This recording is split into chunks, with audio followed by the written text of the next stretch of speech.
sir.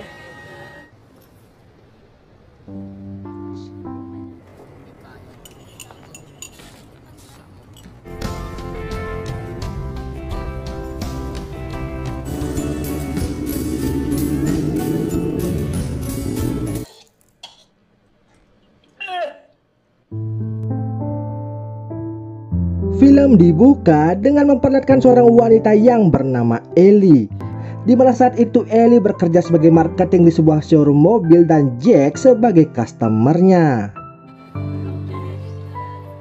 Sir, kung kukunin niyo po itong unit. Di sana Ellie dibuat kesal oleh perilaku Jack yang terlalu banyak bertanya, namun akhirnya ia sama sekali tak membeli mobil tersebut. Hingga pada malam harinya ketika akan pulang bekerja, Ellie yang sedang curhat kepada temannya yang bernama Mira tak disangka didatangi oleh Jack kembali. Makabawi sa palpakong first impression sa kanya. Di sana, Jack pun meminta maaf atas kesan pertamanya tadi siang. Sebagai tanda permintaan maaf, Jack pun menawarkan tumpangan untuk mengantar Ellie pulang ke rumah. Namun Ellie menolaknya dan kejar-kejaran di antara mereka pun terjadi hingga Ellie tak sengaja menjatuhkan kartu ATM-nya. Di dalam busway, Jack berkata ia tak akan mengganggu Ellie lagi asalkan ketika telah sampai di rumah Ellie mengabari dirinya. Jack yang baru balik dari Amerika sedikit was-was melihat seorang wanita pulang bekerja pada larut malam. Perhatian Jack ini cukup membuat Ellie menaruh rasa kepadanya. Semenjak itu, hubungan intens di antara mereka berlanjut dengan seringnya Jack dan Ellie hangout bersama-sama. Mereka kini saling terbuka perihal kehidupan masing-masing, di mana diketahui jika mereka berdua ini terlahir dari keluarga broken home. Ellie yang semenjak kecil dibesarkan oleh neneknya akibat orang tuanya telah meninggal. Sedangkan Jack merupakan hasil dari hubungan terlarang antara dua insan yang masing-masing sudah berkeluarga. Akibat hal itu, Jack pun akhirnya dibesarkan oleh ibu beserta neneknya dan sama sekali tak mengetahui penampakan dari ayah kandungnya. Berlatar belakang akan hal tersebut membuat mereka semakin dekat dan kini berpacaran. Jack yang menyukai otomotif lalu menunjukkan motor kesayangannya. Dengan menaiki motor itu mereka berjalan-jalan ke tempat yang sangat indah, seperti ke puncak, menikmati makanan tradisional, bermain surfing di tepi pantai dan diakhiri di sebuah villa dengan mengulek-ngulek bersama. Jack yang sudah serius dengan Ellie lalu mengajak pacarnya itu ke pesta ulang tahun neneknya. Di sana, Ellie tak sengaja melihat foto keluarga Jack yang membuatnya sangat terkejut. Ketika Ellie akan kabur, di saat bersamaan ibunda Jack menghampirinya. Betapa kagetnya ibunda Jack melihat kehadiran Ellie di rumahnya. Ternyata Ellie merupakan mantan dari almarhum kakak tirinya si Jack yang telah meninggal 2 tahun yang lalu akibat kecelakaan mobil. Ibunda Jack yang tak terima dengan kepergian anaknya itu selalu menyalahkan Ellie sebagai biang dari kecelakaan tersebut. Jack yang mengetahui hal itu lalu menemui Ellie di rumahnya. Di sana Ellie pun bercerita jika kakak Jack merupakan cinta pertamanya. Namun karena suatu hal mereka pun putus dan semenjak itu tak mengetahui kabar masing-masing.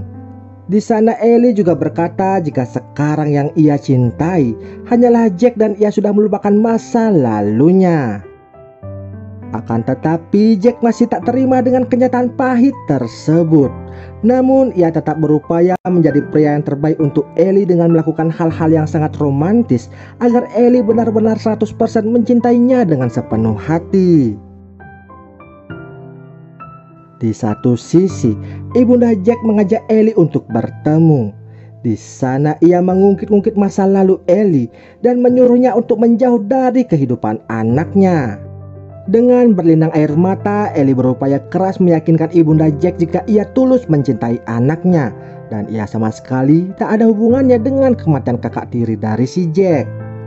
Setelah mengeluarkan isi hatinya, Ellie yang tak kuasa diberi omongan pedas dari ibunya Jack lalu memutuskan untuk pergi dari tempat tersebut. Jack yang mengetahui jika ibundanya terlalu ikut campur di antara mereka, lalu memutuskan pergi dan tinggal bersama dengan Ellie. Mereka pun sepakat untuk pindah ke kota dan menetap di sebuah apartemen. Sekalian di sana, Jack juga membuka usaha showroom motor bersama rekan-rekannya. Ketika sedang beberes-beres barangan pindahan, tak sengaja Jack menemukan foto-foto lawas Ellie dengan kakak tirinya, yang membuat Jack termakan api cemburu. Dan saat akan mengurus dokumen pekerjaannya, Jack yang laptopnya sedang rusak lalu meminjam laptop miliknya si Ellie. Tak sengaja di sana ia menemukan video lawas 19 detik Ellie dengan kakak tirinya, yang tentunya membuat Jack panas dingin dan juga sakit hati. Akibat hal tersebut, ketika sedang grand opening usaha motornya atau ketika sedang di apartemen, Jack selalu terbayang-bayang video 19 detik Ellie dengan abangnya. Hingga suatu hari ketika Ellie sedang bekerja, Jack yang telah cemburu buta lalu memarahinya di depan customer. Jake, anong ginagawa mo dito? Ellie yang sudah tak tahan dengan tingkah laku dari Jack lalu memintanya untuk menenangkan diri. Sekuat apapun ia berusaha menunjukkan rasa cintanya. Jika Jack tidak bisa berdamai dengan masa lalu dari Ellie selamanya, pertengkaran ini tak akan pernah berakhir. Mendengar hal tersebut, Jack hanya bisa terdiam tanpa kata dan lalu meninggalkan Ellie begitu saja. Ellie kemudian curhat kepada temannya perihal perilaku dari Jack selama ini. Mira lalu mencoba menenangkan Ellie dengan mengajaknya minum-minum bersama. Sedangkan di tempat yang berbeda, Jack pun menenangkan dirinya dengan minum-minum di tepi pantai. Tak berselang lama, dua wanita menghampirinya untuk diajak berfoto.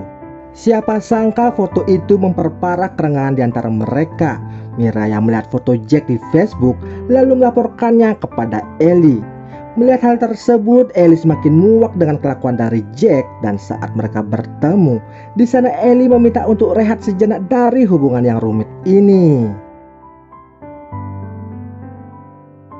Mendengar hal itu, tanpa pikir panjang Jack lalu meninggalkan Ellie dan pergi ke rumah ibunya. Di sana ia merasakan jika hanya ibunya lah yang tulus mencintai Jack selama ini. Ia pun memutuskan pergi ke Amerika dengan ibunya dan menjual showroom motor yang baru ia buka beberapa bulan kemarin, yang membuat Ellie serasa diputus secara selama 2 tahun berpisah. Ia setia menunggu kepulangan dari Jack, ditemani Mira yang selalu mendampingi kesendirian dari Ellie. Jack kini menyesal akan perbuatannya yang dahulu dan lekas-lekas untuk menemui Ellie kembali. Tak sengaja di tengah perjalanan dan di persimpangan lampu merah, Jack melihat Ellie menaiki motornya yang biasa mereka pakai dahulu. Semenjak toko motor itu dijual, Ellie lah yang membeli dan merawat motor kesayangan dari si Jack ini. Di tengah-tengah jalan arus mudik yang sedang macet, Jack mengungkapkan permintaan maafnya dan meminta Ellie untuk kembali kepadanya.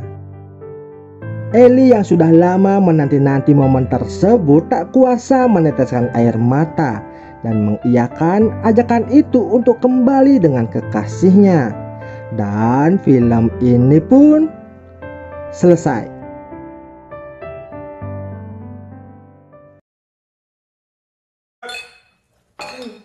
Tubig lang ako. Tubig naman Parang na. di na ba? Susunod na nga. Kailan yung Teka susunod? nga. Bukas? Teka, mamaya. Ano nakakaingit yung sumulog ka, no? Reggie, anong nagawa mo dito? Kain muna tayo. Kaya buwok pumasok.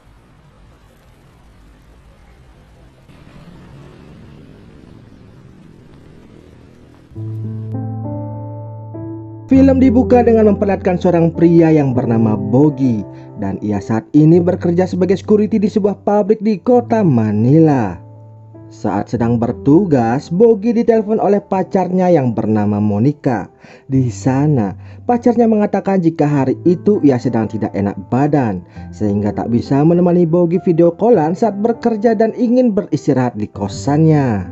Sesudah pergantian shift jaga dengan rekan kerjanya, Bogi yang perhatian ini berencana menjenguk Monica di kosannya. Namun sebelum itu ia pulang terlebih dahulu guna berganti pakaian dan membawakan Monica buah-buahan. Sedangkan di tempat yang berbeda, terlihat dua orang wanita di mana mereka ini ialah teman indokosan bareng Monica yang pada saat itu mengajak seorang pria berkunjung guna menawari mereka pekerjaan. Pria tersebut bernama Raji. Raji merupakan anak dari keluarga ormas yang cukup berpengaruh di kota tersebut, di mana ia akan menawari Monica beserta teman-temannya sebuah pekerjaan dengan gaji yang super besar. Monica yang yatim piatu dan kini hanya bisa bekerja di spa dengan gaji pas-pasan begitu senang mendengarnya. Ia berharap dengan gaji barunya itu ia bisa mencukupi biaya hidup adik-adiknya yang saat ini dititipkan di bibinya. Mereka pun merayakannya dengan minum-minum bersama. Dan di saat bersamaan, Monica mendapat telepon dari atasannya yang emosi karena hari itu ia tidak masuk bekerja serta tak memberi kabar sebelumnya. Raji yang melihat peluang emas tersebut lalu ingin mencetak gol pada saat itu juga. Awalnya Monica menolak, namun demi mendapatkan pekerjaan baru itu, ia pun akhirnya membiarkan Raji mencetak gol di gawangnya tersebut. Di saat pertandingan itu sedang berlangsung, Bogi yang baru saja tiba di sana tanpa sengaja menonton dari arah jendela yang membuat Bogi meneteskan air mata bercampur rasa sakit hati. Ia yang sudah emosi dan hilang akal sehatnya lalu melukai Raji dengan memukulnya hingga tak sadarkan diri. Melihat Raji yang terkapar, Bogi pun langsung kabur melarikan diri dan bergegas pulang pergi ke rumahnya. Di sana ia pun curhat kepada ibunya tentang kejadian tersebut. Ibundanya yang takut jika anaknya nanti terkena masalah yang besar dan masuk ke penjara. Ia pun lalu bergegas mengajak Bogi untuk datang menemui pamannya guna meminta pertolongan, di mana pamannya sendiri merupakan seorang bos mafia yang kebetulan juga memiliki jabatan di kepolisian. Ketika pamannya yang bernama Marlon ini tahu inti permasalahan dari Bogi, ia pun bergegas langsung mengajak keponakannya itu pergi untuk tinggal sementara waktu di rumah anak buahnya yang bernama TJ. Setelah menceritakan semuanya kepada TJ dan mengizinkan Bogi tinggal di sana, Marlon pun bergegas mencari informasi melalui anak buahnya mengenai siapa saja korban, para saksi serta pembuat laporan akibat ulah dari keponakannya di kantor polisi tersebut. Marlon pun lalu menyuruh TJ untuk memeriksa keadaan Raji di rumah sakit dan terlihat Raji masih sekarat di sana serta belum menyadarkan diri.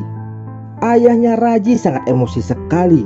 Meskipun telah membuat laporan ke pihak kepolisian, ia yang tak sabar lalu menyuruh seluruh anak buahnya untuk mencari tahu siapa pelakunya yang berani melukai Raji, anak kesayangannya. Sesudah mendapatkan laporan, pihak kepolisian langsung bergerak dengan memulai melakukan penyelidikan dengan memanggil dan menginterogasi para saksi saat terjadi pemukulan tersebut. Kebetulan kedua teman Monica saat itu telah tertidur karena kebanyakan minum, sehingga mereka pun tak begitu tahu tentang peristiwa itu.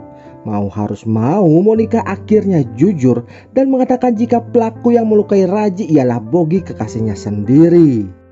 Ayah Raji yang tahu jika Bogi lah yang membuat anak tercintanya sekarat, ia pun langsung memutuskan kakak Raji serta anak buahnya agar bergegas memburu Bogi dengan terlebih dahulu mendatangi kosannya Monica untuk mencari tahu di mana alamat tinggal Bogi Alcantara.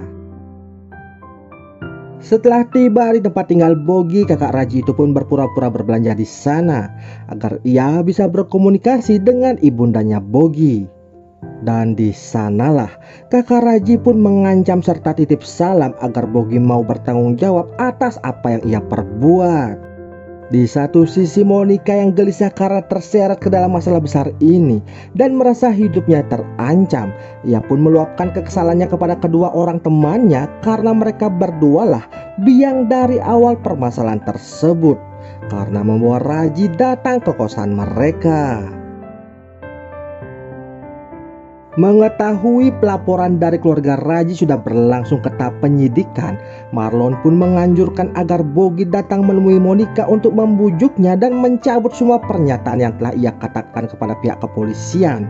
Dengan begitu, tanpa kuatnya barang bukti serta saksi, kemungkinan Bogi di penjara pun sangat kecil dan ia akan bebas dari segala tuntutan. Namun sayangnya Monica menolak permintaan dari Bogi yang membuat mereka menjadi bertengkar hebat di sana. Marlon yang tahu akan hal itu terpaksa menyuruh TJ datang ke kosannya Monica dan menghabisi serta melenyapkannya agar tak menjadi saksi kunci di persidangan nanti. Bogi yang mendapat kabar dari pamannya mengenai niat TJ yang akan datang ke kosan Monica, ia pun lantas bergegas berlari kembali untuk menyelamatkan wanita yang ia sayangi tersebut. Akan tetapi itu semua sudah terlambat karena Monica kini telah inanilahi akibat luka tembak yang dilakukan oleh TJ. Bogi yang tak terima lalu menyerang TJ dan melumpuhkannya. Sesudah berhasil mengalahkan TJ, Bogi yang masih di kosan itu berusaha menyadarkan Monica.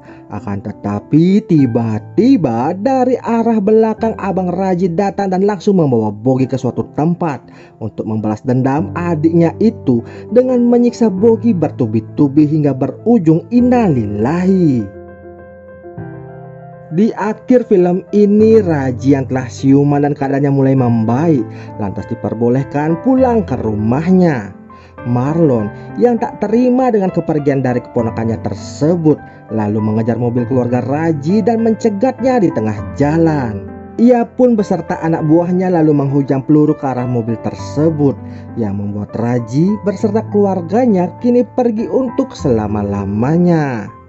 Dan film ini pun selesai.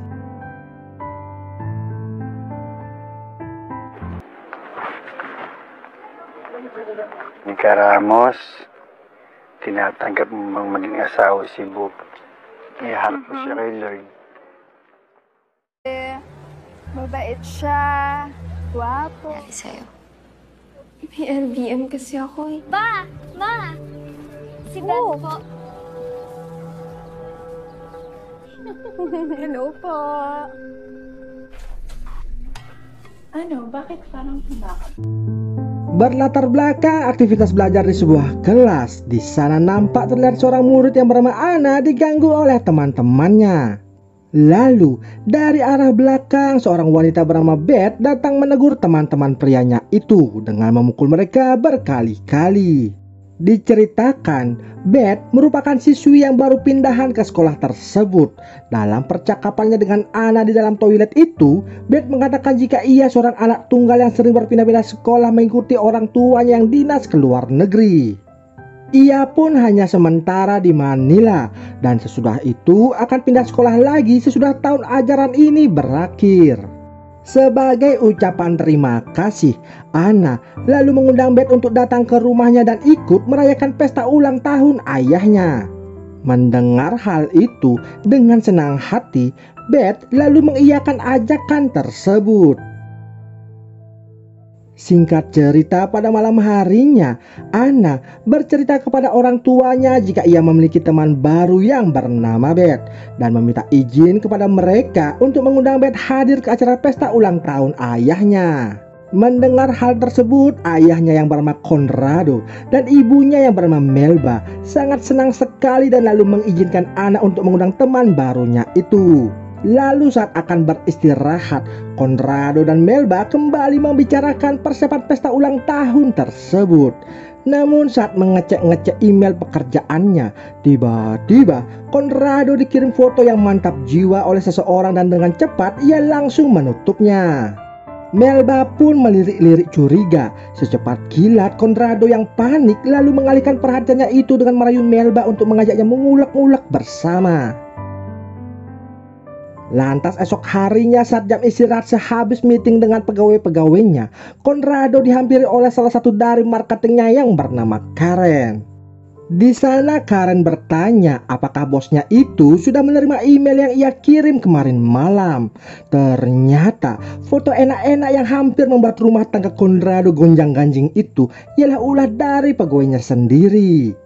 Conrado pun langsung memarahi Karen agar tidak berbuat hal-hal aneh seperti itu lagi. Karen yang kaget dimarahi bosnya habis-habisan, sontak menangis dan lalu meninggalkan ruangan tersebut. Alkisah main serong ini bermula saat perayaan Karen berhasil mencapai target penjualannya di awal bulan bekerja. Dan dalam suasana euforia minum-minum bersama, di saat itu juga Conrado yang sedang bertengkar dengan istrinya lalu curhat perihal keluarganya kepada Karen. Karen yang mendengar curhatan dari bosnya itu, secara perlahan-lahan ia mulai terbawa suasana dan lalu memberi kebutuhan nutrisi yang dibutuhkan oleh bosnya tersebut. Seusai mengenang hal-hal enak itu, Conrado lalu laporan kepada istrinya jika ia akan lembur bekerja dan pulang larut malam. Namun, karena istrinya yang overthinking akibat terlalu cemburuan, ia lalu memutuskan untuk mendatangi suaminya ke kantor dan menyuruh pembantunya untuk menjaga rumah. Di satu sisi saat istrinya dalam perjalanan ke kantor suaminya, Conrado yang baru selesai membuat kopi dan akan kembali ke ruangannya itu, ia dikagetkan dengan kemunculan Karen yang ternyata belum pulang dari sana. Meski baru dimarahi habis-habisan oleh bosnya itu, Karen mengatakan jika ia tidak bisa move on dari terong saktinya Conrado. Bosnya lalu mewanti-wanti jika kemarin itu hanyalah cinta satu malam dan tidaklah lebih dikarenakan ia sangat mencintai istrinya meski rada posesif. Karen yang tak putus asa lalu menyerang pertahanan sarang bosnya itu dengan formasi 4-3-3 dan berhasil menjinakkan ular piton tuan Conrado yang mulai aktif mengeluarkan bisanya. Beruntungnya pertandingan yang berakhir 1-0 untuk kemenangan Conrado tak diketahui istrinya yang baru saja tiba di tempat kerjanya. Conrado yang panik akan kehadiran Melba yang datang tiba-tiba, lalu seketika membereskan meja kerjanya dan mengajak istrinya itu lekas-lekas pulang ke rumah. Singkat cerita, hari-hari yang ditunggu pun akhirnya telah tiba. Terlihat Conrado sangat bahagia merayakan hari ulang tahunnya yang dihadiri para staf kantor dan kolega kerjanya. Tak berselang lama, Beth pun datang ke pesta itu, dan di sana Anna lantas memperkenalkan Beth kepada orang tuanya. Sesudah mengucapkan happy birthday kepada bapaknya Anna, Beth yang duduk di sebelah Conrado tanpa berbasa-basi langsung melancarkan serangannya dengan memencet kepala ular piton yang sedang tertidur itu dengan tatapan penuh terpesona. Conrado yang canggung dengan tingkah teman anaknya itu lalu mengalihkan perhatiannya dengan menyambut tamu yang baru datang dan pergi meninggalkan tempat tersebut. Sekian lama perjuangan Beth akhirnya kini berbuah manis. Beberapa hari sesudah acara pesta itu, kini mereka berdua sudah semakin dekat dan saling mengirim kabar dikala Conrado sedang tidak sibuk dengan pekerjaannya. Bahkan Beth pun dengan berani memamerkan buah pepayanya lewat video call saat di rumah ataupun ketika Beth sedang di sekolahnya, yang membuat ular anaconda Pak Conrado tersebut pilek panas dingin. Pada suatu hari, Beth pun bermimpi buruk tentang masa lalunya yang sangat kelam, hingga temannya yang bernama Carla datang membangunkannya. Carla yang peduli karena Beth sudah lama tak pernah memberi kabar sengaja datang ke kosannya itu. Di sana ia juga tak lupa mengingatkan Beth untuk rutin meminum obat penenangnya.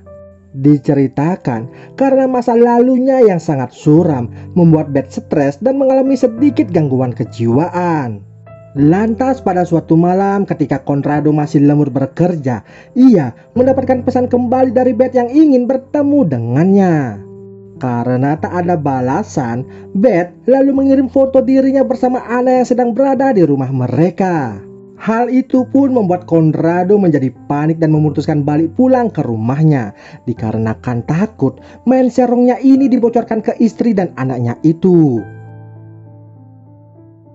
Benar saja, sesampai di rumah, Conrado disambut Beth, istri dan serta anaknya. Saat makan malam bersama, dengan sengaja gajah Conrado dielus-elus Beth yang membuatnya gelisah. Ia pun meminta izin istirahat duluan karena beralasan sedang tidak enak badan. Saat tengah malam, Conrado pun terbangun dari tidurnya karena kehausan. Lalu, sesudah meminum seteguk air, ia tak sengaja menemukan sebotol obat yang cukup mencurigakan di meja makannya. Namun, tiba-tiba Beth datang ke sana dan mengambil botol obatnya. Conrado tak mengira jika teman anaknya itu bakal menginap di rumahnya. Di sana, Conrado meminta Beth untuk mengakhiri hubungan mereka dan tak mengusik keluarganya lagi. Namun Beth tak mau berpisah dan malah balik mengancam Conrado dengan menyebarkan video-video nakal mereka kepada istrinya jika Conrado memutuskan Beth secara sepihak. Mau harus mau, Conrado pun akhirnya mengikuti keinginan dari teman anaknya itu. Lalu pada suatu hari Conrado beralasan kepada istrinya jika ia mendadak akan pergi keluar kota untuk mengurusi sebuah pekerjaan. Ternyata ia malah skidi-skidi papap bareng Beth di sebuah penginapan non-stop 24 jam OAOE di sana. Hingga beberapa hari pun berlalu, saat Melba dan Conrado selesai beribadah di gereja, ia mendapatkan pesan dari Beth yang meminta segera menemuinya. Dan jika tidak menurutinya, ia akan membocorkan hubungan mereka pada orang lain. Conrado pun bergegas pergi serta beralasan pada istrinya lagi jika ada urusan darurat dengan kliennya dan akan menghubungi istrinya jika urusan tersebut telah selesai. Mendapat ancaman seperti itu membuat Conrado emosi disertai campur aduk perasaan yang sangat-sangat panik. Ia lalu mengendarai mobilnya dengan kecepatan penuh untuk menemui Beth segera di suatu tempat. Sesampainya di sana, Conrado dikejutkan dengan keberadaan wanita lain yang tak ia kenal.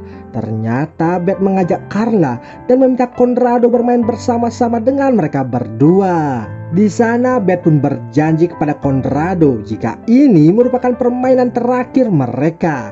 Dan sesudah itu ia akan meninggalkan Conrado serta tak mengganggu kehidupannya lagi untuk selama-lamanya. Singkat cerita, saat OAOE bersama, dengan sengaja Beth memberikan Carla minuman anggur berisikan serbuk pembuat tidur. Lalu ketika Carla mulai tepar secara bersamaan, Conrado pun lantas dijadikan sate oleh Beth teman anaknya itu. Setelah selesai menyate Conrado, Beth kemudian meninggalkan mereka dengan menaruh barang bukti di tangan Carla. Ternyata Conrado dijadikan bahan pelampiasan amarah Beth yang terpendam dari kecil akibat ia sering di smackdown dan diperkaos ayah kandungnya selama ini. Dan film ini pun selesai.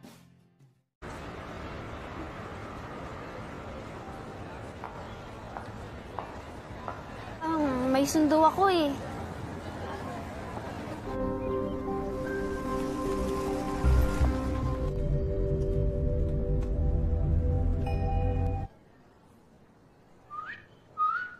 Basta, don't ask me na lang kung saan ako nag-aaral. Remember. Film akan berfokus pada seorang wanita yang bernama Jaira. Ia adalah mahasiswi yang memiliki pekerjaan sampingan sebagai kupu-kupu malam. Saat Jaira sedang bekerja, ia memberitahu peraturan apa-apa saja yang boleh dilakukan oleh tamunya pada malam itu. Tanpa mengeluh sedikit pun, tamunya yang bernama Ronan ini lantas menyetujui semua persyaratan yang diberikan oleh Jaira. At wala akong problema. Bukannya langsung mengulek-ngulek, Ronan malah curhat jika ia baru saja ditinggal pergi oleh pacarnya akibat kecelakaan. Karena wajah Jaira yang mirip dengan si almarhum saat membuka aplikasi ijo-ijo tersebut, maka dari itu ia memesan jasa layanan dari Jaira. Untuk mengenang almarhum kekasihnya, Ronan meminta Jaira untuk menggunakan pakaian sekolah saat mengulek-ngulek bersama, dengan maksud dapat bernostalgia seperti dahulu. Okay, sure. Dan setelah Jaira memakai pakaian sekolah itu, mereka pun akhirnya mengulek-ngulek bersama. Sesudah pertandingan yang berakhir 1-0 untuk kemenangan Jaira, Ronan pun bercerita jika ia sangat beruntung menjadi anggota VIP di aplikasi itu secara instan berkat bantuan dari sepupunya.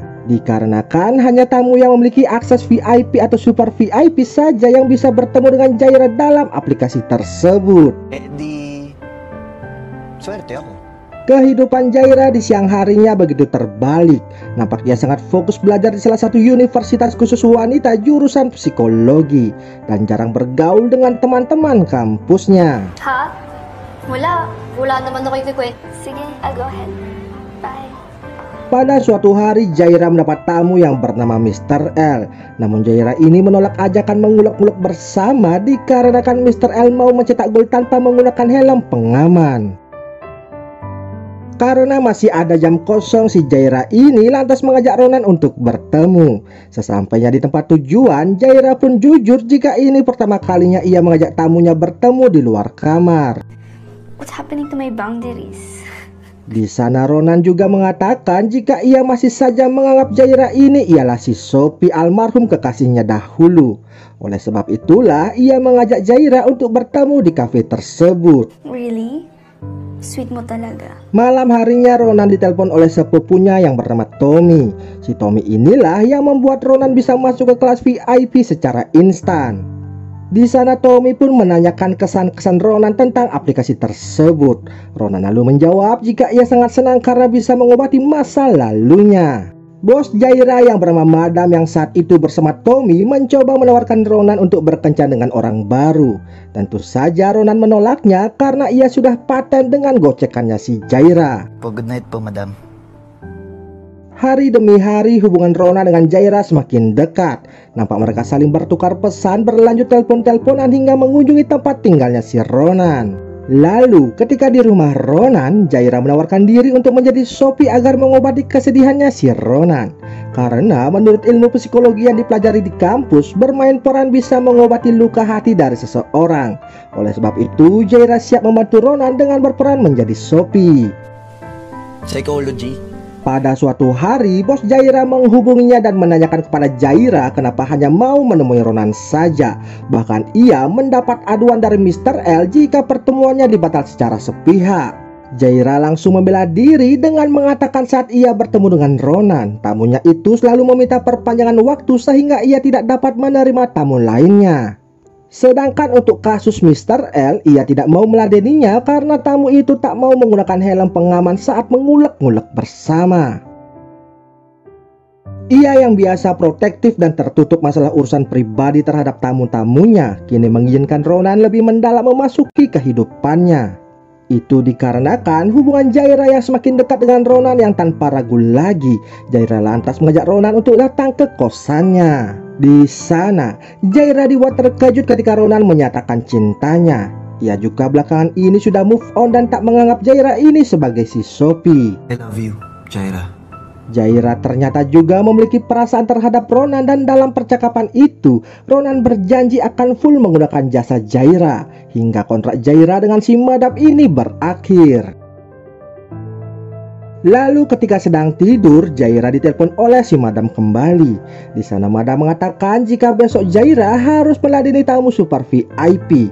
Namun Jaira di sana berdalih dan mengatakan telah ada janji dengan si Ronan. Mendengar hal itu membuat Madam menjadi emosi. Ia meminta Jaira untuk memangkas waktu pertemuannya dengan si Ronan dan mengutamakan tamu super VIP-nya. Lantas saat bertemu dengan Ronan, Jaira benar-benar mempersingkat waktu pertemuan mereka dengan alasan kurang enak badan. Tentu saja itu ia lakukan agar bisa memenuhi perintah dari madamnya. Lalu saat Ronan mengantar Jaira pulang, di saat itu juga Jaira langsung dijemput oleh mobil lainnya. Ronan yang tahu lantas menemui Jaira sepulang bertugas. Ia tampak kecewa dengan Jaira karena telah berbohong dan pergi dengan orang lain. Di sana Jaira langsung klarifikasi meluruskan apa yang sebenarnya terjadi. Jaira mengaku jika ia dipaksa oleh bosnya agar bertemu dengan tamu yang super penting. Dengan sedikit lapang dada, Ronan lantas memaklumi apa yang dilakukan oleh Jaira. Pinapatawad na kita. Kawawa ka naman. Lanjut cerita, tanpa disadari oleh Jaira, ia sedang dimata-matai oleh dua orang teman kampusnya karena mereka penasaran dengan kegiatan Jaira sepulang kuliah. Ternyata salah seorang teman kampus Jaira itu ialah anak dari Mr. L, tamu Jaira tempo hari. Ano pangalan ng classmate niyo ulit? Jaira.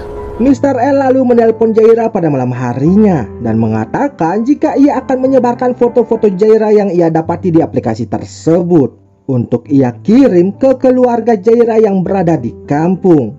Mendengar hal itu membuat Jaira menyetujui ajakan Mr. L untuk mengulek-ngulek bersama dengannya. Namun saat beraksi, perlakuan Mr. L terhadap Jaira begitu kasar sehingga membuat Jaira tak kuat berjalan dan dibantu ketika mengantarnya pulang.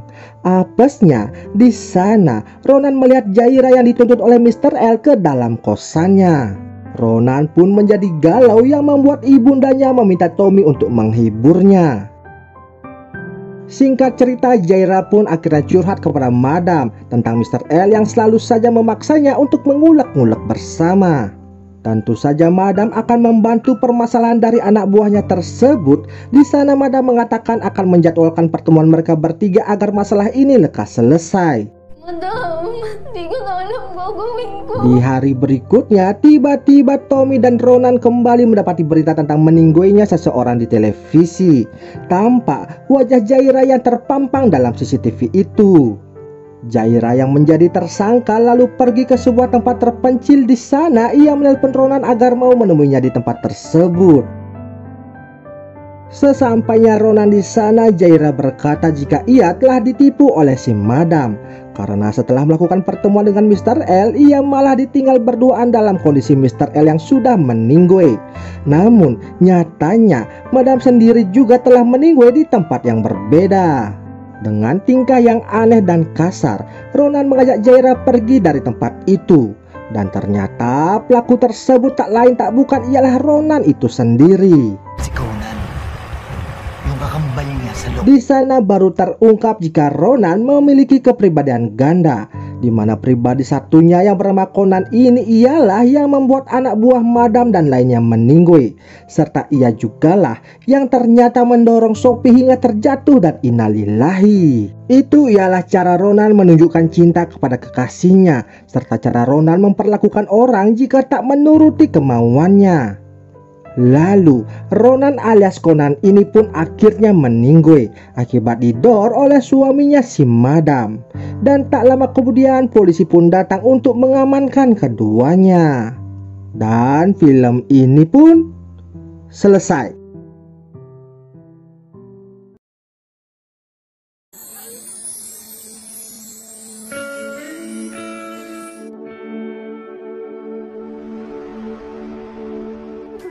Felix.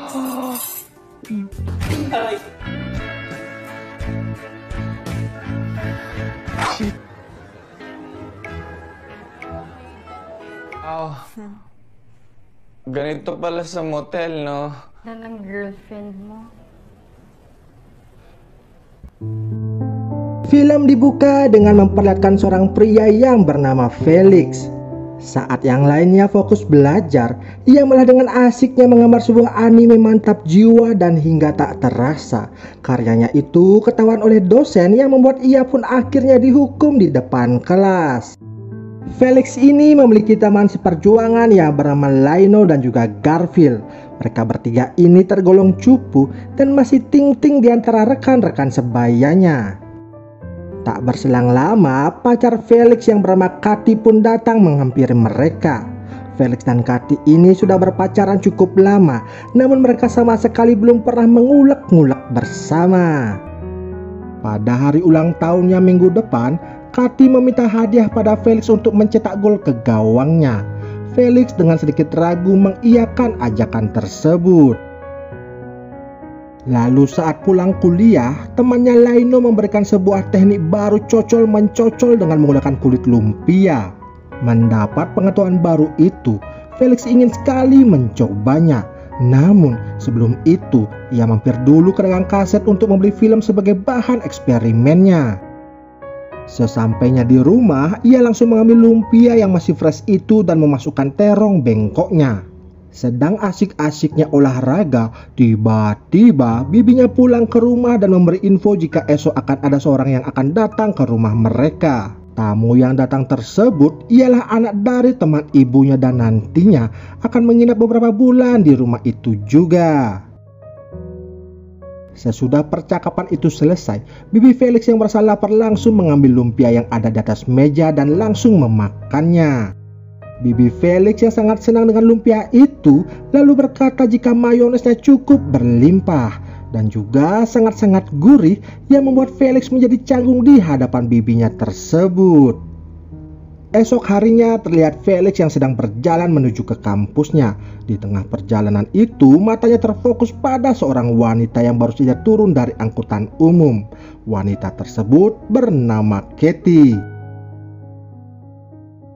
Lalu tiba-tiba seorang pria datang mencuri handphone milik Katy.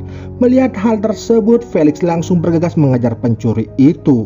Namun apesnya Ia yang bermaksud menolong malah tak sengaja merobek pakaian dari Katie, sehingga membuat pencuri itu bisa kabur begitu saja.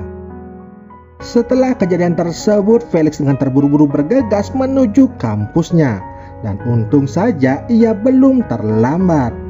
Tak berselang lama, salah satu dosen pengajar datang memberikan informasi jika dosen mata pelajaran mereka saat ini tak bisa hadir karena mengalami kecelakaan. Maka dari itu, untuk mengisi kekosongan kelas, mereka akan diajar oleh dosen paruh waktu, yang ternyata dosen tersebut ialah Katie yang Felix jumpai sebelumnya di jalan. Hal itu pun membuat mereka terkejut, terutamanya Felix yang sangat canggung pasca merobek pakaian dosennya itu. Lanjut cerita, pada malam harinya ketika Felix bersiap-siap untuk makan malam bersama dengan bibinya, tak diduga Felix dikejutkan oleh Katie yang datang ke rumahnya. Di mana ternyata Katie merupakan anak dari teman ibunya yang akan tinggal sementara dengannya di sana.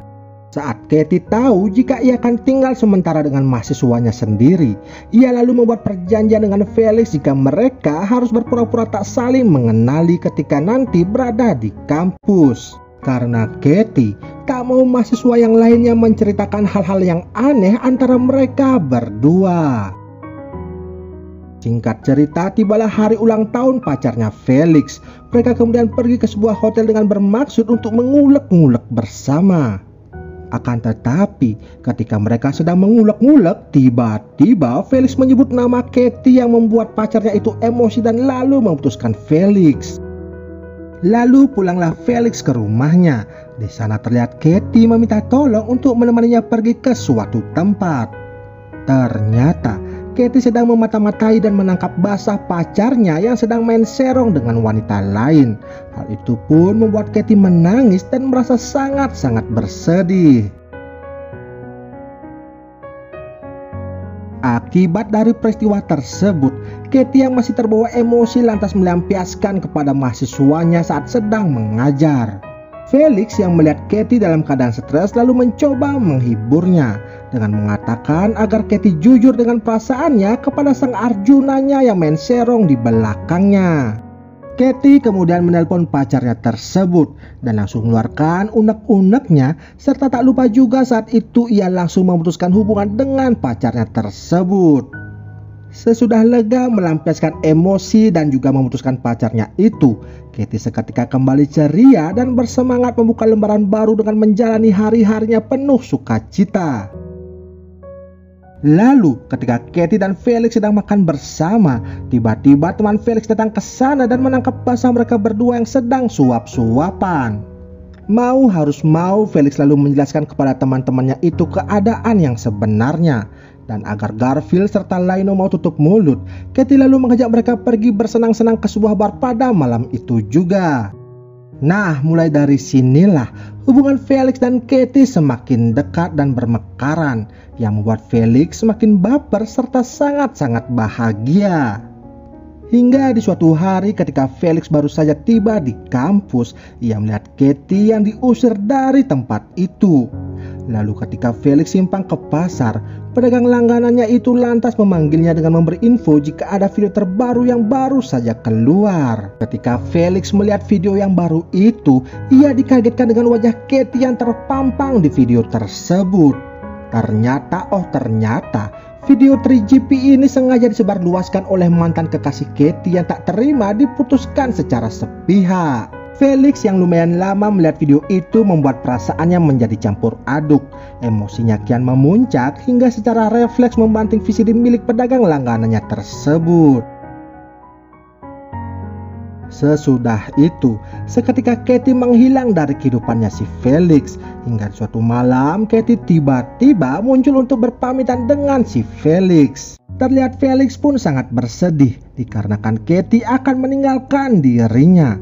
Di sana ia mengatakan jika ingin ikut bersamanya kemanapun Katie akan pergi. Hal itu membuat hati Katie pun menjadi tersentuh. Ia lalu memberikan kado perpisahan yang sangat spesial untuk Felix dengan membuka gawangnya lebar-lebar untuk Felix mencetak gol di gawangnya tersebut.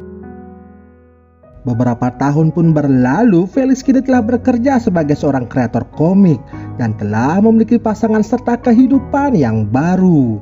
Namun meskipun telah berpisah selama beberapa tahun, Felix masih saja terus mencari keberadaan dari Katie, wanita yang pertama kali mendapatkan segel rudal nuklirnya tersebut.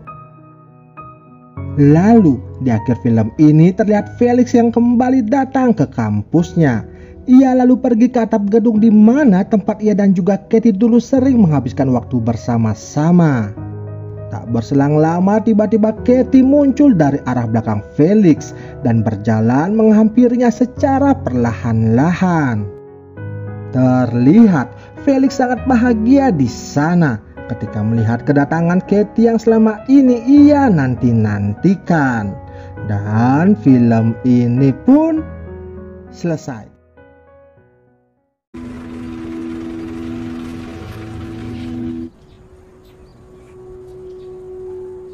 Gusto ko na matikman yung mga sausage. Yung sausage mo, ano naman?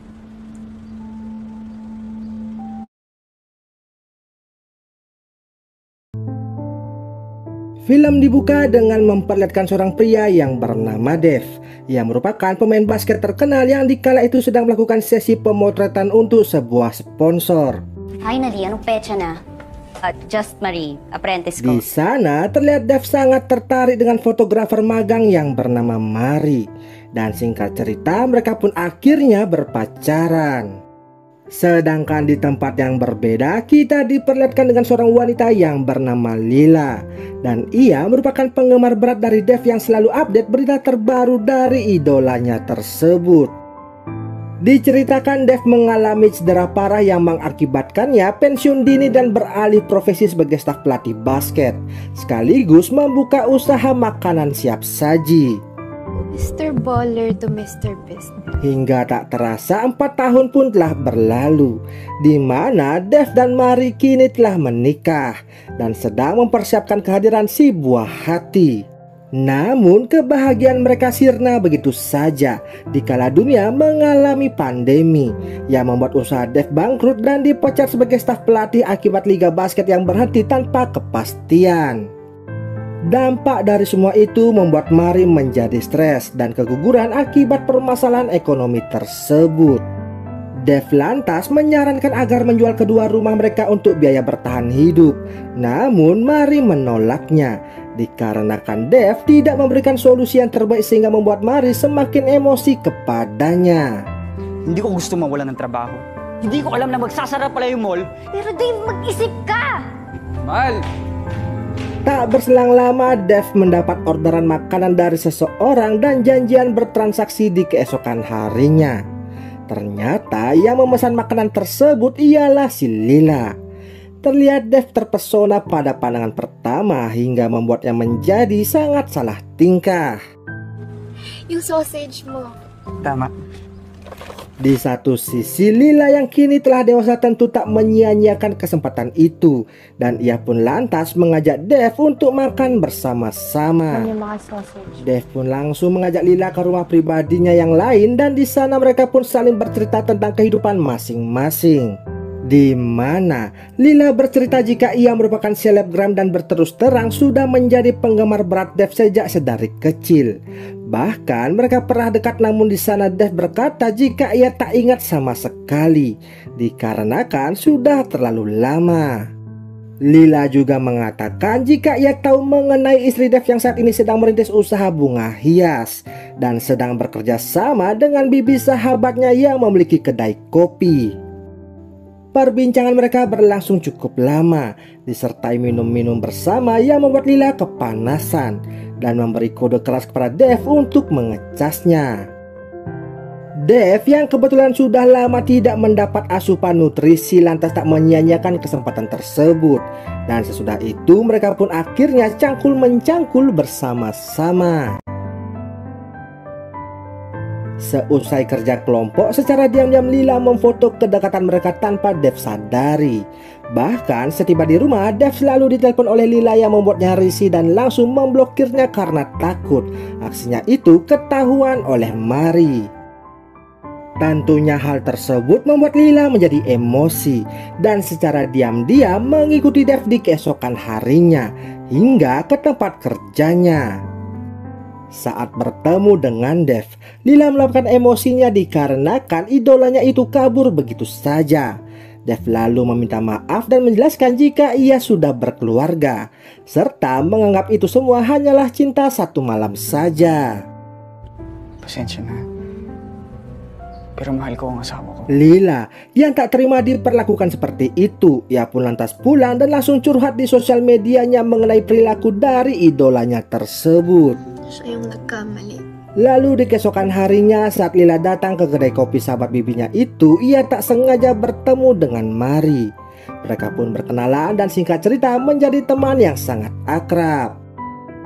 Mari lantas menyadari jika video viral yang ia tonton ialah sosial media dari si Lila dan menanyakan apa yang terjadi. Di sana Mari belum tahu jika curhatan itu untuk Dev suaminya sendiri. Lila lalu mengatakan jika itu hanya curhatan biasa kepada seseorang yang menyakitinya. Mendengar hal tersebut membuat Mari menjadi kasihan dan lantas menyemangatinya. Sejak menerima perhatian kecil itu, Lila kini berbelok dan menaruh hati kepada Mari. Sepulang ke rumah, Mari melihat Dev begitu berantakan yang ternyata sedang memakai narkoboy. Mari saat emosi di saat ekonomi yang sedang tak menentu, Dev justru menghamburkan uang dengan membeli barang haram tersebut. Dev pun beralasan jika ia membeli itu untuk menghilangkan stresnya sejenak. Namun Mari tidak terima. Argumen dari Dev yang membuatnya semakin emosi dan lalu pergi meninggalkan Dev begitu saja. Mari pun kembali ke kedai kopi dan mengajak Lila bertemu. Guna menghilangkan stresnya, Mari lantas meminta Lila untuk menjadi model fotonya, di mana hobi yang telah lama ia tinggalkan pasca menikah dahulu. Perlahan-lahan Mari mulai suka kepada Lila. Di sana ia pun bertanya apakah Lila sekarang memiliki pacar atau tidak, sembari memberi kode jika dulu ia merupakan seorang lesbiola. Mendengar hal itu, Lila tanpa berbasa-basi langsung mengecas Mari di tempat tersebut. Esok harinya Mari mengundang Lila untuk datang ke rumahnya. Saat melihat foto Dev, Lila kembali emosi dan mencoba meninggoikannya di sana. Beruntung Mari datang tepat waktu dan menggagalkan aksi Lila tersebut. Lila lantas berterus terang jika dulu ia pernah kerja kelompok bersama dengan Dev. Melihat bukti-bukti yang dibawa oleh Lila membuat Mari menjadi emosi dan langsung mengusirnya seketika. Mari yang sudah lelah dengan perilaku Dev kemudian meninggalkannya dan pergi ke tempat Lila untuk menghilangkan stresnya sejenak, sembari meminta maaf atas perilaku sebelumnya. Sesudah beres kerja kelompok, ia pun kembali pulang ke rumah dan berdebat dengan suaminya. Di sana Mari berkata jika ia sudah tahu semuanya, dan Mari jujur kalau ia juga melakukan hal yang sama untuk membalas dendam. Mendengar hal itu, Dev sangatlah marah dan ketika akan menyemes Mari, untungnya Lila datang tepat waktu. Dev pun meluapkan emosinya kepada Lila dan di saat ia lengah, Mari menyemesnya hingga membuat Dev pingsan seketika. Sesudah Dev sadar, Mari pun berkata jika Lila akan tinggal bersama dengan mereka dan di sana Mari berkata jujur jika ia mencintai mereka berdua. Dev sangat terkejut dan menganggap hal itu adalah perbuatan yang tidak benar. Namun Mari tidak peduli dengan semua ucapan dari suaminya tersebut. Sesudah itu hari demi hari mereka lalui bersama-sama. Dev yang awalnya belum bisa menerima, pelan tapi pasti ia kini mulai terbiasa. Dikarenakan Mari mengajak mereka untuk gotong royong kerja kelompok bersama-sama. Dan film ini pun selesai.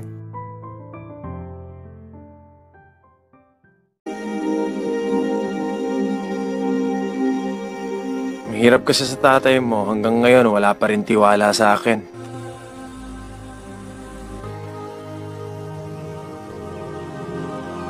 A luxury resort. I think our... Pleased to meet you. Film dibuka dengan memperlihatkan seorang pria bernama Ram. Ia merupakan seorang pebisnis yang bergerak di bidang supplier furniture di berbagai hotel, villa maupun resort bintang 5. Pada suatu hari, Ram mendapatkan mega proyek untuk menyuplai barang ke sebuah resort baru yang dimiliki oleh seorang pria kaya bernama Fernando. Ternyata Fernando dulunya pernah kenal dan menjadi teman bisnis bapaknya Ram. Namun di tengah perjalanan ia ditipu oleh bapaknya Ram dan langsung menyudahi kerjasama di antara mereka. Mendengar hal itu, Ram lalu meyakinkan kliennya jika ia berbeda dengan bapaknya dan bekerja secara profesional. Saat makan malam keluarga, Ram yang tinggal di rumah mertuanya menceritakan jika ia baru saja mendapat proyek besar dari seorang konglomerat. Di sana terlihat ibu mertua serta istri Ram yang bernama Carmine begitu bangga kepadanya. Namun berbeda dengan sang ayah mertua, ia malah menyepelekan pekerjaan Ram dengan mengungkit Ram yang masih menumpang tinggal di sana dan belum memiliki rumah sendiri. Ram yang tak terima lalu curhat kepada istrinya perihal omongan di meja makan sebelumnya. Carmine pun mencoba memberi pengertian jika seperti itulah cara ayahnya mensupport serta menunjukkan kasih sayang kepadanya. Agar Ram tidak stres lagi, Carmine pun lalu membuka gawangnya lebar-lebar dan mengajak Ram untuk mengulek-ngulek bersama. Esok harinya saat Ram survei lokasi ke resort miliknya Fernando, hampir saja ia ditabrak jet ski yang dipakai oleh seorang wanita yang bernama Kara. Untungnya ia sempat banting setir hingga membuat sempaknya melayang, yang membuat situasi menjadi canggung di antara mereka berdua. Di tempat yang berbeda, Carmen yang peduli terhadap Ram lalu mencoba membujuk ayahnya agar bersikap lembut terhadap suaminya. Ia berkata jika Ram saat ini sedang berusaha untuk menjadi menantu idaman seperti yang ayahnya harapkan. Saat Ram mengunjungi kantor Fernando untuk presentasi, tanpa sengaja ia berjumpa kembali dengan Kara di sana. Ternyata Kara ialah anak dari sang pemilik resort tersebut. Di sana Kara memberi Ram kiat-kiat khusus agar presentasinya lancar di hadapan sang ayah beserta timnya nanti. Di saat Ram disudutkan berbagai keraguan oleh pegawai ayahnya, namun di sana Kara sebagai tangan kanan ayahnya justru membela Ram sepenuhnya agar Ram memenangkan tender dan kerjasama di antara mereka lekas terlaksanakan. Pasca meeting itu selesai, Ram lalu diajak makan siang bersama oleh Kara. Di sana Kara meyakinkan Ram jika ayahnya pasti menerima Ram sebagai mitra kerjanya dan tak perlu khawatir berlebihan. Di sana Ram pun tak henti-hentinya mengucapkan terima kasih kepada Kara. Tentunya ucapan Kara ini ada maksud tertentu, di mana sejatinya ia telah tertarik kepada Ram saat insiden pertama kali bertemu. Saking asiknya mengobrol, Ram sampai lupa jika ia ada acara keluarga, dan bahkan telepon dari Carmine pun tak diperdulikannya. Tentunya Ram menjadi telat untuk hadir di acara anniversary pernikahan kakek dan neneknya si Carmine.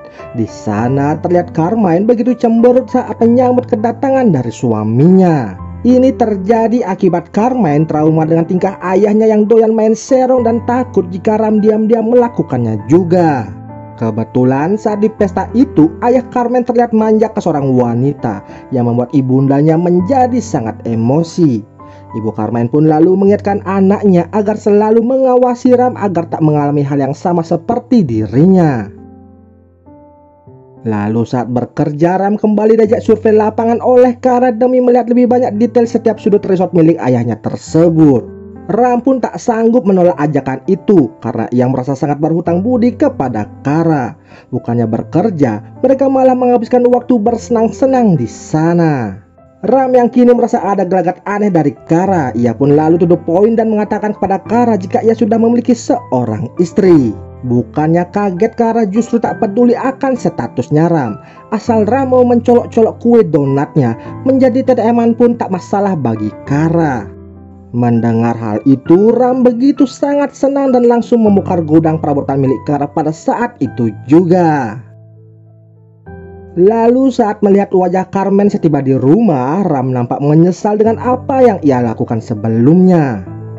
Ram pun lalu curhat kepada sahabatnya tentang apa yang telah terjadi antara ia dengan Kara.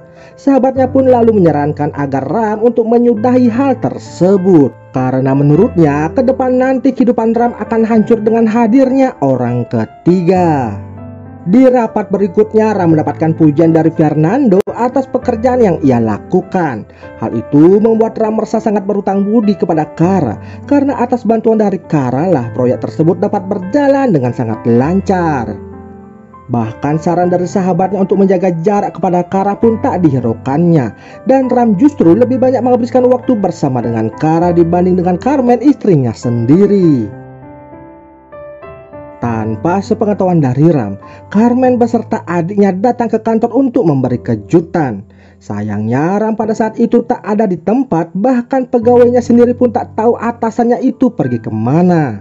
Carmen yang tak sengaja membuka buku harian milik Ram menemui pesan jika nanti malam suaminya akan ada dinner di sebuah restoran. Untungnya saat dinner Kara izin untuk pergi ke toilet. Di saat bersamaan Carmen pun datang menghampiri Ram di sana. Ram lalu beralasan jika ia sedang dinner dengan rekan kerjanya dan lupa untuk memberitahu Carmen sebelumnya. Ibarat hoki seumur hidup telah terpakai. Kara yang mengetahui istri sah dari Ram hadir di sana, ia pun memilih untuk menjauh dari tempat tersebut. Kara kemudian mengajak pemuda random di sana untuk menjadi teman jalannya, dengan maksud agar ia bisa berkenalan dengan Carmen dan lebih dekat dengan mereka. Dengan canggung akhirnya Ram memperkenalkan Kara sebagai anak mitra kerjanya kepada Carmen. Lalu saat curhat kepada sahabatnya, Kara mengatakan jika ia kini perlahan ada rasa terhadap Ram dan ingin merebutnya dari Carmen. Tentu saja sahabat Kara menentang hal itu, karena menurutnya tingkah Kara menjadi pelakor akan merusak nama besar keluarganya nanti. Kara yang tak peduli lalu mulai beraksi dengan menghubungi ponsel Ram saat tengah malam. Kebetulan Ram saat itu telah tertidur. Ponselnya pun diangkat oleh Carmen. Di sana ia hanya bisa terdiam hingga meneteskan air mata di saat Kara menyatakan rindu dengan ulekan dari Ram selama ini. Keesokan harinya Carmen langsung mengadu kepada ibundanya tentang Ram yang diam-diam telah main serong di belakangnya.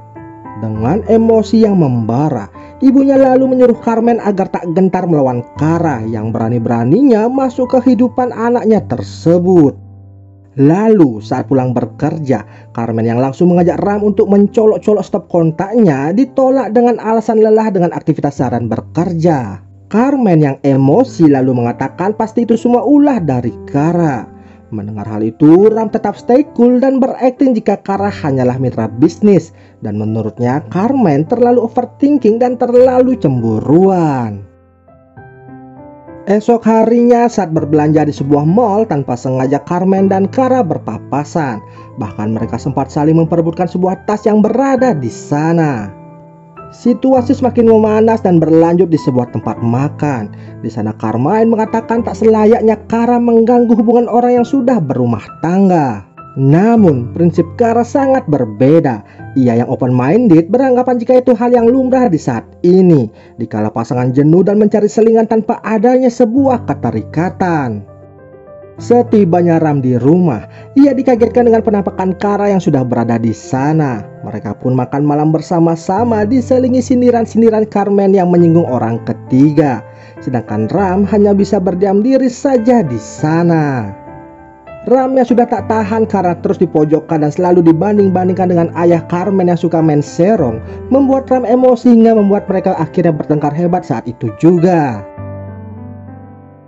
Sesudah itu, Ram yang sudah sadar jika apa yang dilakukan salah selama ini lalu menemui Kara untuk menyudahi hubungan di antara mereka. Kara yang sebenarnya cinta, namun terhalang gengsi, akhirnya menerima keputusan sepihak yang dilakukan oleh Ram di sana. Sesampai di rumah, Ram lanjut meminta maaf kepada Carmen atas apa yang ia perbuat. Carmen yang tak tega menjadi luluh dan memaafkan semua kesalahan dari Ram dan langsung mengajaknya untuk mengulek-ngulek bersama. Di saat bersamaan dengan sengaja Carmen mengangkat telepon dari Kara agar Kara mendengar suara kungkak-kungkek mereka yang membuat Kara sangat-sangat emosi. Kara pun semakin dibakar api cemburu dikala Carmen dan Ram yang berlibur di resort miliknya. Kara yang tak terima lalu melampiaskan kekesalannya itu dengan merusak properti milik Ram yang ada di sana. Bahkan konflik yang terjadi antara Ram dan Kara merembet pada kerjasama yang dilakukan dengan bapaknya. Di sana Fernando dengan sepihak membatalkan perjanjian mitra kerjanya yang membuat bisnis furniture milik Ram menjadi bangkrut. Kara yang belum bisa move on dari Ram berupaya untuk terus mengejarnya. Ram yang tak mau lagi terkena masalah dengan Kara lalu memutuskan untuk memacu mobilnya dengan kecepatan tinggi. Sialnya, dalam perjalanan Ram mengalami insiden saat dikejar oleh Kara. Ia pun lantas dilarikan ke rumah sakit dan saat akan melakukan operasi, pihak rumah sakit membutuhkan persetujuan dari pihak keluarga untuk melakukan proses tersebut. Kara pun langsung menghubungi Carmen agar lekas datang ke rumah sakit. Di sana, Kara nampak terpukul dan merasa bersalah atas kejadian yang menimpa Ram di jalan sebelumnya. Di ruang ibadah rumah sakit, Kara menemui Carmen yang sedang berdoa. Dengan penuh penyesalan, Kara meminta maaf atas segala perbuatannya yang ia lakukan pada Carmen selama ini. Ia juga menitip pesan permintaan maaf kepada Ram dan berjanji tak akan mengganggu kehidupan mereka nanti. Sesudah operasi berhasil, terlihat Ram yang sangat bahagia karena melihat Carmen dengan sabarnya menunggunya di sana. Lalu, ketika Kara hendak pergi ke Amerika, ia didatangi oleh Ram yang ingin mengucapkan salam perpisahan. Dan mereka pun sepakat untuk melupakan semua yang terjadi dan hidup dengan kehidupannya masing-masing. Beberapa tahun pun berlalu, terlihat Ram dan Carmen yang kini telah memiliki momongan. Tanpa sengaja mereka bertemu kembali dengan Kara di sebuah pameran. Mereka pun saling bertegur sapa serta berteman baik kembali. Dan film ini pun selesai.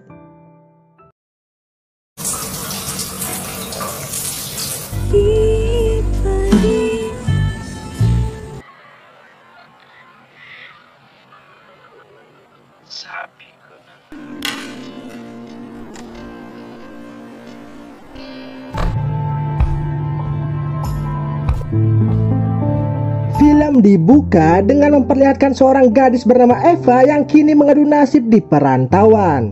Eva baru saja datang dari desanya dan diterima bekerja sebagai pembantu di rumah seorang model terkenal di kota Manila. Saat membersihkan halaman depan rumah, Eva yang masih polos sangat terkejut melihat rekan-rekan sesama pembantu banyak yang dimarahi saat bekerja.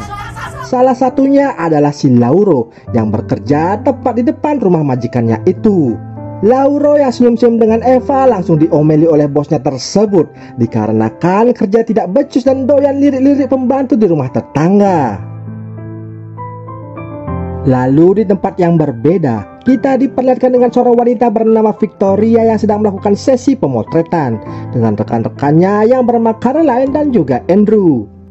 Saat sedang cekrek-cekrek foto di sana, Victoria yang tak kuat digesek-gesek oleh Andrew langsung meminta izin untuk ke toilet sebentar.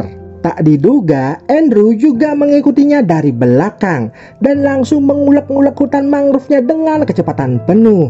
Tak disangka, tak dinyana, salah satu staf tukang foto datang ke toilet untuk menyuruh Victoria lekas-lekas kembali ke tempat pemotretannya.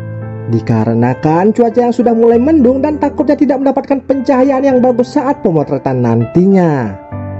Sehingga mau harus mau, acara penggarapan sawah Andrew pun akhirnya tertunda. Singkat cerita, pada malam harinya, Victoria yang baru saja pulang bekerja lantas mengajak Andrew untuk mampir ke rumahnya dahulu. Saat Eva menawari makan malam kepada majikannya itu, mereka tergesa-gesa langsung ke lantai 2 dan mengatakan masih kenyang dan belum begitu lapar. Eva yang penasaran dengan suara kelontang-kelonteng dari atas, diam-diam langsung mengikutinya dari belakang dan menguping kegiatan mereka. Ternyata bosnya itu sedang melanjutkan sesi cangkul-mencangkul yang tertunda saat sesi pemotretan sebelumnya. Lalu pada keesokan harinya, Andrew yang sudah terbangun dari tidurnya lantas berpamitan dengan si Eva. Di sana Eva menawarkan sarapan untuk Andrew tapi ia menolaknya dikarenakan Andrew masih merasa kenyang. Eva lalu mengantar kepergian Andrew hingga ke depan rumah. Di sana, Andrew bertanya mengapa di usia muda ia tidak melanjutkan sekolahnya saja. Eva lalu bercerita jika ia dari keluarga tidak mampu dan terpaksa putus sekolah demi membayar hutang-hutang orang tuanya dan membantu biaya pendidikan dari adik-adiknya. Andrew yang merasa kasihan lalu menyemangati Eva dan sesudah itu ia pamit untuk pergi pulang ke rumahnya. Sesudah itu, Eva kembali ke dalam rumah dikarenakan Victoria memanggilnya. Di sana, Eva terkejut dikarenakan melihat majikannya itu tanpa memakai selai benang pun sehingga membuat ia merasa sangat malu. Dikarenakan ini pertama kalinya ia melihat bola-bola squishy yang gundal gandul milik orang lain. Hal itu pun membuat Eva penasaran dan langsung mengintip Victoria kembali saat membersihkan diri. Malam harinya, Lauro yang melihat barang baru di sana lantas segera merapat menemui Eva untuk berkenalan. Eva kemudian menyambut baik niatan dari Lauro tanpa ada rasa curiga sedikit pun. Mereka lantas bergosip di sana dan Lauro bercerita jika suara klontang-klonteng Victoria kemarin malam sampai terdengar ke kamarnya hingga membuatnya senam 5 jari. Belum selesai bercerita, si Lauro ini dipanggil lagi oleh majikannya itu sehingga gibah mereka pun akhirnya terhenti. Keesokan harinya, Victoria berkata ingin pergi keluar sebentar dan menyuruh Eva untuk membersihkan kamarnya yang masih berantakan. Lalu, sesaat majikannya telah pergi, Eva yang melihat penjual sayur keliling di dekat sana lantas membeli sayur terong dan kebutuhan dapur lainnya sembari berkenalan singkat dengan pembantu-pembantu yang juga sedang berbelanja di sana. Sesaat kembali bekerja, Eva tanpa sengaja menemukan bungkusan sarung rudal bersihkan jelly drink yang berserakan di kamar majikannya itu. Lantas ketika sedang bersih-bersih, Eva yang penasaran diam-diam mengambil satu bungkus sarung itu dan langsung bergegas pergi. Hingga pada malam harinya, tiba-tiba Eva terbangun karena ada orang yang memanggilnya. Ternyata yang memanggilnya ialah si Lauro yang kembali datang ke sana dikarenakan saat itu majikannya sedang tidak ada di rumah. Mereka pun berbincang-bincang sembari menikmati indahnya langit pada malam itu dan saat Eva lengah, hal itu dimanfaatkan oleh Lauro untuk jalan-jalan di hutan Amazon milik si Eva yang masih ting-ting itu. Sesaat Eva menikmatinya, namun ia lalu tersadar dan segera mengusir Lauro dari tempatnya tersebut. Ia tak menyangka jika Lauro ini ternyata seorang striker yang sangat berbahaya, sehingga Eva harus waspada dan ekstra keras untuk menjaga gawangnya dari si Lauro. Namun saat kembali ke kamarnya, bukannya langsung tidur, Eva malah mengingat perbuatan si Lauro tadi. Si Eva ternyata sangat suka dan ingin lebih dari itu, namun malu-malu dan takut melakukannya. Akhirnya berbekal sayur yang dibeli sebelumnya dan sarung yang ia dapat dari Victoria, Eva tanpa berbasa-basi lalu mengulek-ngulek sambil mengingat wajah si Lauro. Esok paginya Eva langsung memasak terong yang dipakai mengulek kemarin malam untuk sarapannya. Lalu tak berselang lama Victoria memanggilnya untuk dibuatkan sarapan. Tak diduga ia mendapati sang majikannya itu sedang cocol-mencocol dengan Carlena. Saat Eva keluar, mereka langsung melanjutkan les biola yang membuat suara terdengar sangat keras hingga membuat Eva penasaran. Singkat cerita, pada siang harinya Lauro kembali datang menemui Eva untuk meminta maaf atas kejadian kemarin malam. Dikarenakan majikannya masih ada di rumah, Eva lalu menyuruh Lauro untuk pergi terlebih dahulu dan datang pada malam harinya saja. Dan tepat pada malam harinya, Lauro datang kembali untuk menemui Eva. Mereka pun kini sudah tidak bertengkar lagi.